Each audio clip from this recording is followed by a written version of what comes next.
Hello every one, ഞാൻ കഴിഞ്ഞൊരു video ഇട്ടപ്പോൾ പറഞ്ഞിട്ടുണ്ടായിരുന്നു നമ്മുടെ വീട്ടിൽ പുതിയൊരു അതിഥി എത്തിയിട്ടുണ്ടെന്ന്. അപ്പോൾ ഇന്നത്തെ വീഡിയോ നമ്മുടെ അതിഥിനെയും കൂട്ടി നമ്മളൊന്ന് കറങ്ങാൻ പോവാണ്.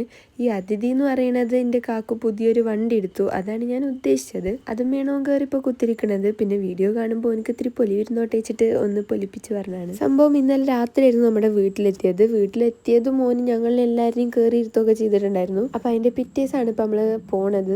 വേറെ എങ്ങോട്ടും അല്ല, അമ്പംകുന്നത്ത് പോവാണ്. നമ്മളിങ്ങനെ പുതിയതായിട്ട് എന്തെങ്കിലും എടുത്താൽ അങ്ങോട്ട് ഇങ്ങനെ പോക്കുണ്ട്. അപ്പോൾ അങ്ങനെ പോയതാണ്. ഇങ്ങനെ വണ്ടിയും കാര്യങ്ങളൊക്കെ എടുത്താൽ അവിടെ നമ്മുടെ ചാവി ഇങ്ങനെ കൊടുത്ത് ഒരു ഇതുവയൊക്കെ ചെയ്തിട്ട് ഒരു റിബൺ പോലത്തെ ഒരു സാധനം തരും. അപ്പോൾ നമ്മൾ വണ്ടിയിൽ അങ്ങനെ കെട്ടും. അങ്ങനെയൊക്കെയാണ്. അങ്ങനെ നമ്മൾ അവിടെ എത്തിയപ്പോൾ എന്തോ നേർച്ചയും കാര്യങ്ങളൊക്കെ ആയിട്ട് നല്ല തിരക്കായിരുന്നു. അങ്ങനെ അവിടുന്ന് അതൊക്കെ സെറ്റാക്കിയിട്ട് നമ്മൾ നേരെ തിരിച്ചു പോന്നു. ഒപ്പം അടുത്ത വർഷത്തെ കലണ്ടറും കിട്ടി. ഇപ്രാവശ്യം കുറച്ച് നേരത്തെ തന്നെ നമുക്ക് കലണ്ടർ കിട്ടി. നമ്മുടെ വീട്ടിൽ നിന്ന് അമ്പകുന്നത്തേക്ക് അത്ര വലിയ ദൂരമൊന്നുമില്ല. സോ പകുതി എത്തിയപ്പോൾ എനിക്ക് കുറച്ച് ഫോട്ടോസ് എടുക്കണം പറഞ്ഞിട്ട് വണ്ടി നിർത്തി. അങ്ങനെ കുറച്ച് മാസ് ഫോട്ടോസ് തന്നെ ഞാൻ കാക്കുവിന് എടുത്തു കൊടുത്തു. അതിന് പകരമായിട്ട് എനിക്ക് ഇങ്ങനെ കുറച്ച് വീഡിയോസ് എടുത്തു തന്നു.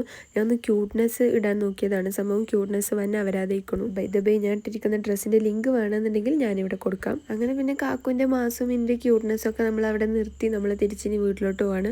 അപ്പോൾ പിന്നെ നമ്മൾ പുതിയ വീടിൻ്റെ പണി നടക്കണം, അങ്ങോട്ടൊന്ന് പോയി നോക്കി, ജസ്റ്റ് ഒന്ന് നോക്കി. പക്ഷെ നമ്മൾ അവിടെ എത്തി കാലുത്തിയതും നല്ല മഴ പെയ്തു. അപ്പോൾ പിന്നെ അത് തോരുന്ന വരെ കുറച്ച് നേരം അവിടെ തന്നെ ഒന്ന് വെയിറ്റ് ചെയ്തു. അങ്ങനെ പിന്നെ നമ്മൾ നേരെ തിരിച്ച് വീട്ടിലെത്തി. പിന്നെ ഇതാ ഞാൻ പറഞ്ഞില്ലേ, ഒരു റിബൺ പോലത്തെ ഒരു സാധനം അവിടെ നിന്ന് കിട്ടുന്നു, അതാണ് ഇത്. അങ്ങനെ ഇമ്മ അത് വീട്ടിലെത്തിയപ്പോൾ വന്ന് കെട്ടിക്കൊടുത്തു. ഫൈനലി അതൊക്കെ അങ്ങോട്ട് സെറ്റാക്കി. അങ്ങനെ നമ്മുടെ ഊരുതണ്ടൽ ഇവിടെ അവസാനിച്ചിരിക്കുവാണ്. നന്ദി, നമസ്കാരം, ബൈ.